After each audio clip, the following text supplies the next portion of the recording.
The S6 takes some of the best videos and photos of any phone on the market. Now let's check out what I found. So the phone has a 16 megapixel rear cam and a 5 megapixel front cam. Both cameras have an f-stop of 1.9, meaning greater light exposure. When I want to take a picture, I want to take it now. So all I need to do to put that rear camera to use, double click the home button. With the S6, as soon as the phone's powered on, the camera hardware loads to standby.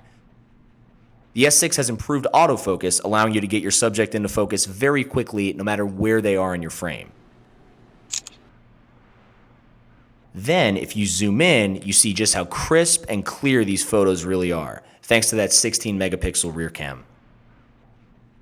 The S6 also has tracking autofocus, which allows you to keep your subject in frame no matter where they go. Super easy user interface with a variety of camera modes lets you take pictures just the way you want to. The phone also has a Pro mode.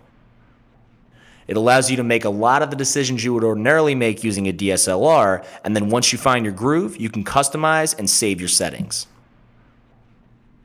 As I talked about, both cameras on the S6 have a lower f-stop. What that means is greater light exposure. No matter where you are, your pictures are going to look fantastic. The rear cam allows for 34% greater light. The front cam has 60% more light, and for the first time, HDR, meaning I can take a backlit selfie and then preview it with HDR turned on, off, or adjusting automatically, all in real time.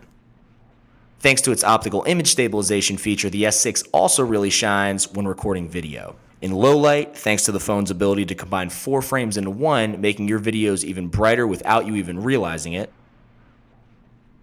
Fast motion or slow.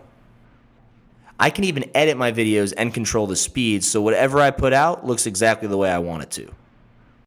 That's it for now. If you want to learn more about the S6, check out my other videos on device design and hardware. Thanks for watching.